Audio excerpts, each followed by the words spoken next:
खून की प्यास पार्ट 2।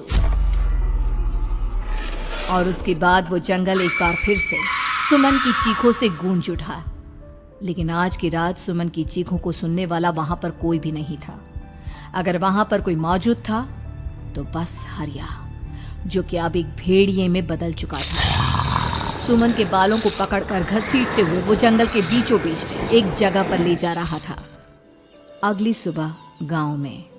अरे भाई, पता नहीं क्या बात है, अपने गांव का हरिया किसान और उसकी पत्नी सुमन दोनों गायब हैं। दोनों का कोई अता पता नहीं। अरे कैसी बातें कर रहे हो भाई, ये कब हुआ है? अरे पूरे गांव में खबर फैली पड़ी है। कल रात को दोनों खेत की तरफ जा रहे थे, लेकिन लौटकर आए ही नहीं। तो हो सकता है अपने खेत पर होंगे। पूरा गांव ढूंढ कर आया है भाई। जानते हो क्या मिला वहां पर? क्या हुआ भाई? क्या मिला? बताओ हमें, क्या मिला? अरे हरिया की पत्नी सुमन के कपड़े पड़े हुए थे। शरीर का एक एक कपड़ा फटा हुआ झोपड़ी के बाहर पड़ा था, लेकिन दोनों पति पत्नी का कोई पता ठिकाना नहीं था। अरे भाई, लेकिन उसका जो दोस्त है ना रामू किसान, उससे पता करके आते हैं ना। अब तक तो दोनों साथ ही खेत पर जाया करते थे। हाँ, हमें उसके घर जाना चाहिए भाई। चलो चलो वहाँ चलते हैं, चलो। वो सारे लोग रामू के घर पर पहुंचते हैं। रामू अपने घर के बाहर बैठकर हुक्का पी रहा था। आज सारे के सारे लोग टोली बनाकर मेरे घर क्यों आ रहे हैं? क्या कोई मर गया क्या भाई? अरे कैसी बातें कर रहे हो? तुम्हारा सबसे अच्छा दोस्त हरिया और उसकी पत्नी गायब है, और तुम यहाँ बैठकर हुक्का पिए जा रहे हो हैं? रामू ने अजीब सी नजरों से उन सब गांव वालों की तरफ देखा, जिसकी वजह से वो लोग एक बार के लिए डर गए। गायब है? अरे गायब नहीं है, मुक्ति मिल गई है। उन दोनों को मुक्ति मिली है। इस दुनिया में आकर हर इंसान पाप करता है, और उसे उसके पापों के लिए मुक्ति मिलना बहुत जरूरी है। अरे ये कैसी बहकी बहकी बातें कर रहे हो भाई, हैं? और इसका चेहरा अजीब सा क्यों लग रहा है? लगता है दोस्त के मरने का गम बैठ गया है। पागल हो गया है शायद ये पागल। ये बात सुनते ही रामू चीख कर जोर से चिल्लाते हुए कहता है, पागल मैं नहीं हूँ, पागल तुम सब हो। और ये शैतानी जंगल अब तुम में से किसी को नहीं छोड़ने वाला, सबको खा जाएगा। याद रखना मेरी बात। शैतानी जंगल? कैसा शैतानी जंगल? लगता है रामू पागल हो चुका है। हमें यहाँ से चलना चाहिए भाई। चलो चलो चलो। तभी रामू की पत्नी बाहर आती है। नहीं, आप लोग इनकी बात का बुरा मत मानिए। 2 दिन पहले हरिया के साथ खेत पर गए थे। जब से वहाँ से आए हैं तब से ऐसी ही बातें कर रहे हैं। भगवान जाने ऐसा क्या देख लिया उन्होंने, खेत में कुछ भी बड़बड़ाते रहते हैं। लेकिन गांव के लोगों ने कमला की कोई बात नहीं सुनी, और वो सब वहां से चले गए। रात अब धीरे धीरे ढलने लगी थी। तभी अचानक किसी ने धीमी सी आवाज में रामू को पुकारा। रामू, आ जाओ, मैं तुम्हारा इंतजार कर रहा हूँ। और सुनो, अपनी पत्नी को साथ लेकर आना, नहीं तो काम अधूरा रह जाएगा। ये आवाज सुनते ही रामू के चेहरे पर शैतानी मुस्कुराहट आ जाती है। वो धीमे कदमों से अपने घर के अंदर आता है। क्या हुआ? तबीयत ठीक है ना अब आपकी? मैं तुझे अपने साथ खेत पर ले जाने आया हूँ, चल। मैं तुम्हारे साथ कहीं नहीं जाने वाली। मुन्ना गहरी नींद में सो रहा है, और उसे अकेला छोड़कर मैं तुम्हारे साथ खेत पर नहीं आ सकती। वैसे भी तुम्हारे उन खेतों में भगवान जाने कौन सा राक्षस घूम रहा है, मुझे तो डर लगता है। रामू गुस्से में दांत पीसता अपनी झोपड़ी से बाहर आ जाता है, और कमला गहरी नींद में अपने बच्चे के साथ सो जाती है। तभी अचानक रात को रामू की झोपड़ी के ऊपर एक साया वही गाना गुनगुनाते हुए घूमने लगता है, जो हरिया के मोबाइल में बजा करता था। मैं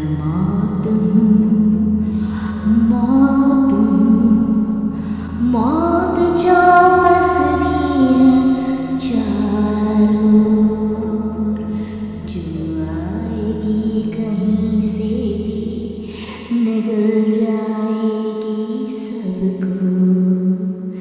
मैं मौत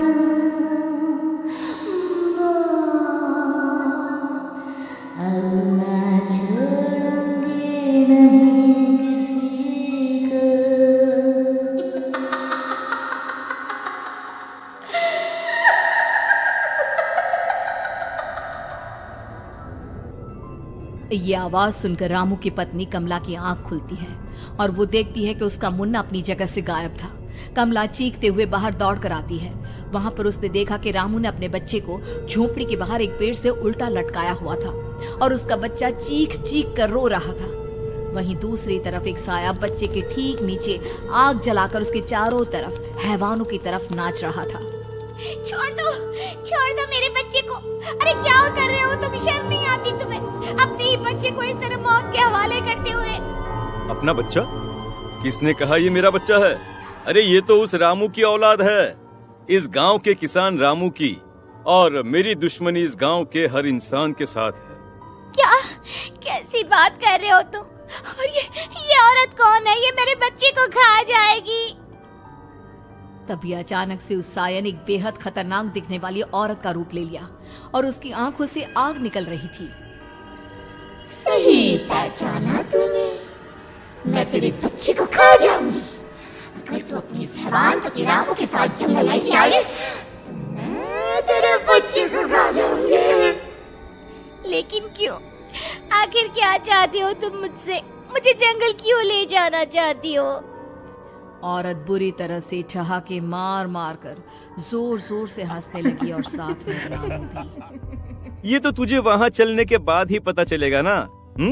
अगर तू नहीं आई तो थोड़ी देर में तेरा ये बच्चा आग में जलकर मर जाएगा। चल जल्दी। नहीं नहीं, मेरे बच्चे को छोड़ दो। तुम जहाँ कहोगे मैं तुम्हारे साथ चलने के लिए तैयार हूँ। और उसके बाद उस बच्चे को झोपड़ी में लिटाकर आगे आगे वो साया चल रहा था और उसके पीछे पीछे रामू अपनी पत्नी के बाल पकड़कर उसे घसीटते हुए जंगल की तरफ ले गया। जंगल में जाने के बाद कितनी खूबसूरत हो तुम। आज की रात बस तुम और मैं एक दूसरे के साथ रहेंगे। मुझे तुमसे बहुत डर लग रहा है। तुम्हें क्या हो गया है? तुम तो बिल्कुल ठीक थे। वो होगा जो हमारे बीच होना चाहिए। तो आओ आओ, अपने आप को मेरे हवाले कर दो। कमला ने डर की वजह से अपनी दोनों आंखें कसकर बंद कर ली थी। रामू ने बुरी तरह से चीख कर कमला से कहा, आंखें खोलो अपनी और मेरी तरफ देखो। कमला ने जैसे ही अपनी आंखें खोली उसने देखा कि रामू एक खतरनाक खूनी हैवान में बदल चुका था। कौन हो तुम? जाने दो मुझे। क्या चाहते हो मुझसे? वही जो एक आदमी एक औरत से चाहता है। मैं तुम्हारा पति रामू नहीं बल्कि इस जंगल का एक भेड़िया हूँ और आज की रात तुम्हारे खून से अपनी प्यास बुझा जाऊं। और उसके बाद वो जंगल कमला की दर्दनाक चीखों से गूंज उठा। अगली सुबह कमला के कपड़े भी जंगल में उसी तरह पाए गए जैसे कि सुमन के पाए गए थे। इस घटना के बाद पूरे गांव में दहशत का माहौल था। अपने माँ बाप की मौत और गांव में हो रहे इस तरह की घटनाओं की खबर सुनकर किशन शहर से गांव लौट आया था। अपने माँ बाप की बेदर्द मौत की वजह से वो बहुत परेशान था। तभी अचानक उसे अपने घर में खाट के नीचे पड़ा हुआ वो मोबाइल फोन मिला जो उसने अपने पापा हरिया को गिफ्ट किया था।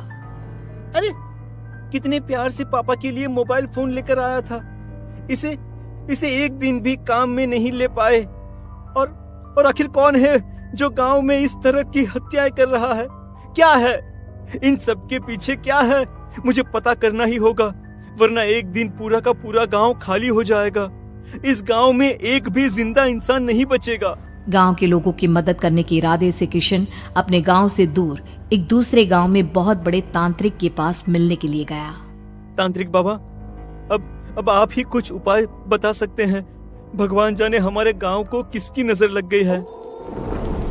नजर नहीं लगी है, किसी ने तुम्हारे गांव को बद्दुआ दी है। किसी सताई हुई आत्मा का प्रकोप है और अब वो पूरे गांव में किसी को नहीं छोड़ेगी जब तक उसकी आत्मा को शांति नहीं मिल जाती। अरे लेकिन ऐसा कौन है बाबा? किसकी आत्मा है और कैसे मिलेगी उसे शांति? मौत है, मौत कहीं से भी आएगी और सबको निगल जाएगी। इससे बचने का सिर्फ एक ही उपाय है, लेकिन उस उपाय को करना आसान नहीं होगा। जो भी उस उपाय को करने की कोशिश करेगा उसकी जान जा सकती है। भले ही मेरी जान चली जाए, लेकिन मैं अपने गांव के लोगों की जान बचाने की पूरी कोशिश करूंगा बाबा। तो ठीक है फिर, अगली अमावस की रात जैसा मैं कहता हूँ वैसा ही करना। अमावस की रात तांत्रिक के बताए अनुसार किशन अपने साथ केरोसिन लेकर जंगल की तरफ चल पड़ा। उसके हाथ में देवी के मंदिर का सिंदूर भी था। किशन जंगल के बीचों बीच पहुंचा। ये देखकर उसकी आंखें फटी की फटी रह गई। वहां एक उबलते पानी का तालाब था और कई लोगों की लाश लटक रही थी।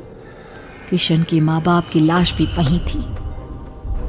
माँ, बापू, क्या हो गया? ये क्या हो गया? तभी वहां पर एक औरत और आदमी आते हैं। उन्हें देखकर किशन चौंक जाता है। गोपाल काका, आपकी तो 5 साल पहले मौत हो गई थी। और निर्मला काकी, आप? मौत तो हो गई थी, लेकिन तुम ये नहीं जानते कि हमारी मौत कैसे हुई थी। क्या कहना चाहते हैं आप? कुछ नहीं, बस ये जान लो कि अब इस गांव में कोई जिंदा नहीं बचेगा। लेकिन क्यों काकी? क्योंकि 5 साल पहले इन गांव वालों ने मुझे डायन बताकर पत्थर मार मार के मार डाला। मेरी कोई गलती नहीं थी। गांव का एक बच्चा क्या लापता हुआ, सारा इल्जाम मेरी पत्नी पे डाल दिया। और जब मैंने निर्मला की जान बचाने की कोशिश की तो मुझे भी मार डाला। आपके साथ ये बहुत गलत हुआ काकी, लेकिन आप जो कर रहे हैं वो भी सही नहीं है ना? तुम यहाँ से चले जाओ वरना तुम भी नहीं बचोगे। हमारी आत्मा पिछले 5 साल से मुक्ति के लिए भटक रही है। चले जाओ यहाँ से। मौका देखकर किशन सिंदूर उन दोनों के ऊपर डाल देता है। उनका शरीर जलने लगता है और वो भयानक तरीके से चिल्लाने लगते हैं। अगले ही पल किशन उनके ऊपर केरोसिन डाल देता है और वो दोनों जल जाते हैं।